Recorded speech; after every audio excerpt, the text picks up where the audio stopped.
Hello, happy July. Happy July. Pick a card. I apologize in advance for the somewhat psychopathic background that I've got here. Uh, yeah, I have finished moving, but have obviously not set everything up. To my right, which you cannot see, is a bookshelf of board games and tarot decks and books and Legos. So I am definitely in my element, but I am not fully set up. But that's not why you're here. We are going to jump into a July pick a card. So we have cards here from the Fairytale Tarot by Jaymi Elford and Giuliana. What's her last name? Massaglia. I'll put those in the description so that you can find that if you are interested in it. Um, yeah, so you can pick left, middle, right, multiple, however you want to do it. I will be reading each of them individually. I have looked at these because I took a photo of them. I actually took a photo of them several days ago and then just never recorded this video. Um, but I didn't like process what they are or think very deeply about them. So you and I are in the same intuitive space, or we soon will be. So, what I want to do to help you get there, to be open to your own insights, as well as to be open to receiving the information that you're supposed to get out of what it is that I am sharing. That's not always the same thing as what I say. We all know, if we've read for other people, that sometimes you say something and people hear something completely different, and maybe that's okay. All right, so let's just breathe together in a fourfold breathing pattern.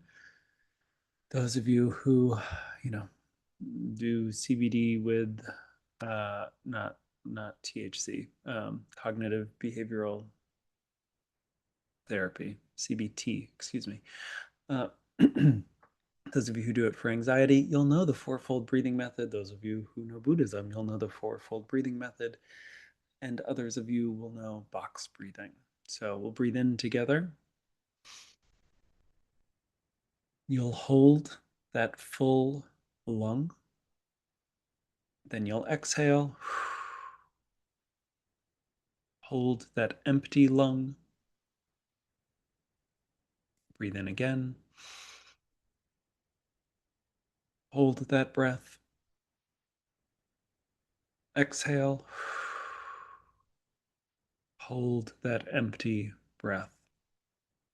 If you need more time, pause the video, continue that breathing pattern at your own pace. For those of you who are ready, you can choose your card or cards. I'll give you 10 more seconds or so, and then we'll get into it.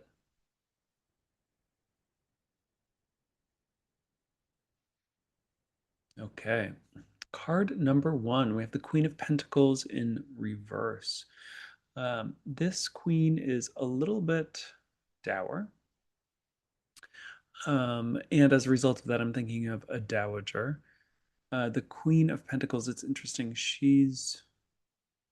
Um, she's often associated with the two and three of Pentacles, but then her shadow decan, what is that? The Ten of Wands. She can be a little bit exhausted as a result of that.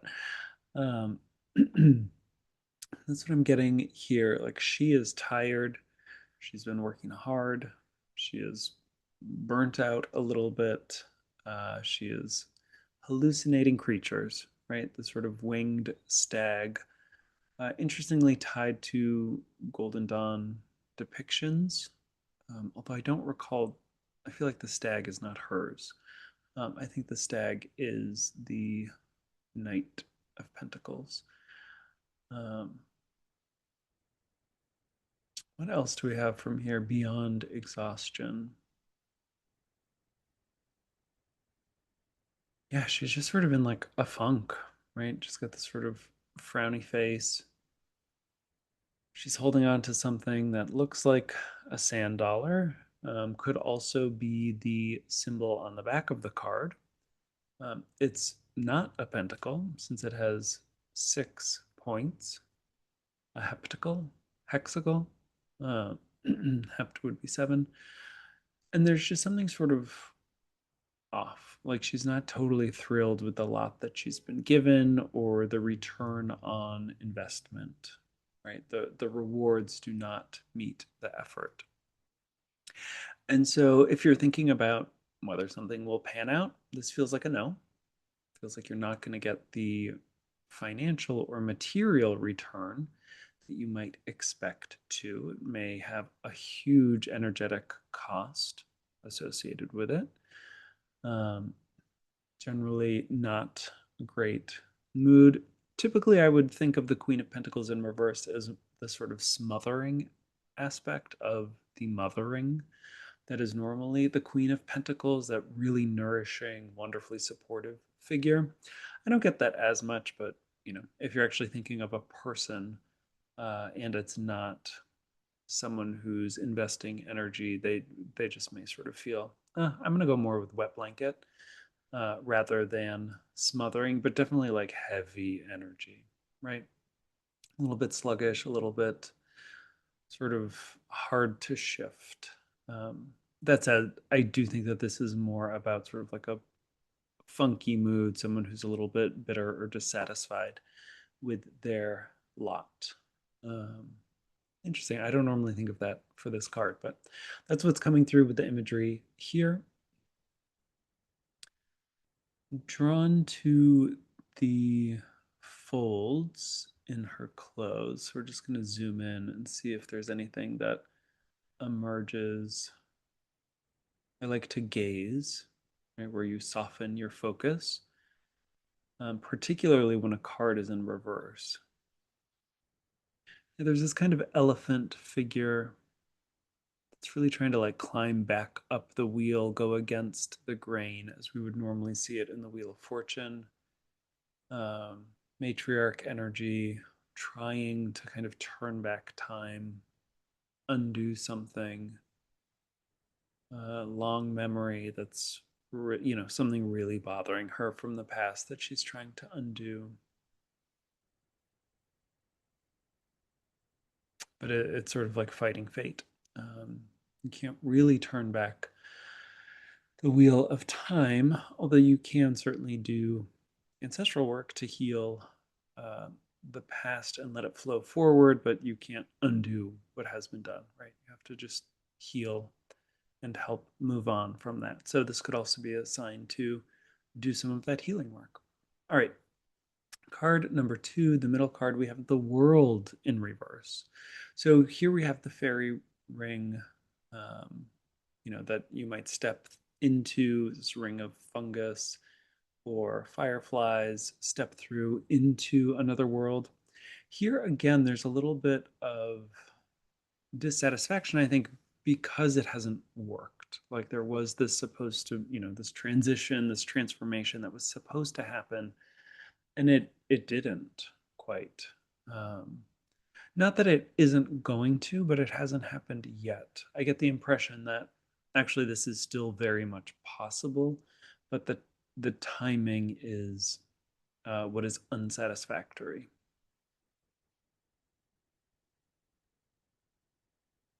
Just looking here, I mean, obviously, I'm thinking of her red cloak, making me think of a variety of fairy tales. This one fairy that would be upside down if this were upright. She's giving me sort of like fool energy, right? The one that the woman in the world is reaching out towards. Again, if this card were upright, she would be upside down, but now, she has a lot of energy. So it's sort of like we're going to get there. We're going to get to stepping through the ring of the world into a new cycle with the Fool. It's going to require some focus and concerted effort to do so. This would be the Aquarius position. I'm just realizing in on screen, the bottom left, it's that bird associated with Scorpio. Not really seeing lion or bull. Um, but, right, this lady would be the Aquarius position, really focused on future vision, thinking about what's good, having optimism despite, you know, potentially the darkness around them. That is the gift of Aquarius in the middle of winter in the Northern Hemisphere where astrology was a thing. Yeah, so having that hope, having that optimism, it's a little bit of a star, recognizing the end is not here as planned. The transformation has not happened. We're not ready for the next cycle, but it is still possible, and the focus needs to be on that hopeful potential as opposed to the dissatisfaction about the timing. Um, Honestly, there are some unsavory characters who might have been trying to get you to go too far, too fast, take shortcuts, that sort of thing. So it's just as well that you didn't step through. All right.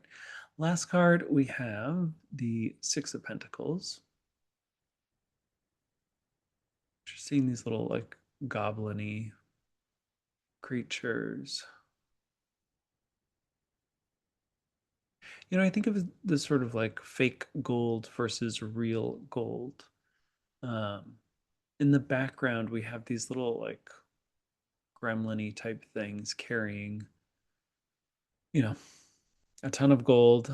Yeah, here again, we have the six pointed pentacle, hexacle.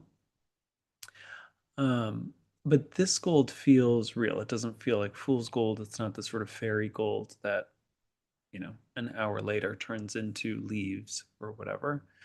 Um, but there is this caution around not getting tricked with your money. God, this is really depressing. July. Pick a card. Y'all are going through some things. Yeah, just being mindful about where you are putting your money. If we think about this card, I like to think about this as tied to um, investment and heading into the gardener. I think of this archetype as the giver, but getting ready for the gardener, really thinking about where you're putting your resources, how you're sharing them and not hoarding them. That is key to the flow of sixes to this particular card, which I hold dear since it's my birthday card. Um, but here it really feels like, oh, okay, there could be some flim-flammery, switching out of real money for fake money. I would certainly avoid crypto um, based on this card. I mean, I would always say that, but especially for this card, you know, or other investments that seem maybe a little bit too good to be true. Thinking, if you're a gamer, I wouldn't spend a lot of money on digital in-world currency for things. Um, yeah, to just be really mindful that you are putting your money into things that you actually value long term, as opposed to, things that are shiny. This is very much a like, not all that glitters is gold kind of thing. Um, but yeah, there is real good, there is real value. There are better uses of your resources, financial or otherwise. And so just being really mindful of how you can use them in a way that aligns with your particular values. I like to think of Taurus, which is often associated with luxury and money, as being very associated with values. So part of the ethics that goes with, to some extent, Libra and the Justice card, but also, to the Earth suits as being very grounded, very rooted, understanding sort of what it is that they really care about. That's why a tourist might be just as into a pair of vintage boots that cost them $15 but have molded to their feet perfectly as they are, the like status symbol that everyone else is looking for. Right? Like what's actually of value. Yeah, that figure in the back really just seems like a sort of charlatan type. And so recognizing there are good places to put your money, good people, people in need, people who are helping others, and then there are some who are really not. I will say I did read in 404 Media, which is journalist led, spun off of what was that group called? Vice News, when Vice started closing down.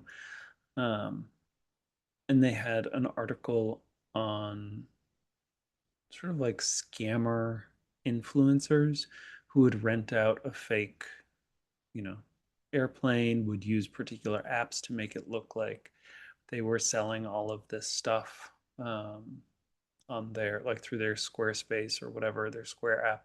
But it was actually just an emulator app that was not connected to any real account or real users, or real business. It was just like a bot machine essentially, specifically to take screen recordings to be part of these like scam influencers, which is a horrible growing trend.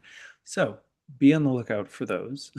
um, I will also put that 404 Media article in the description because I think it's really good, and I think more people should be signed up to that newsletter. Okay, that's all I have. Sorry, it's not more exciting. I will say, if you pick the middle, you had the best option. But yeah, the first and the third cards are a little bit funky, and even that positive of the middle is delayed to some extent. So, you know, July is a weird month astrologically, where we just had Jupiter going into Leo at the start of the month, end of last month, and we have the North Node and South Node switching into Aquarius and Leo, respectively.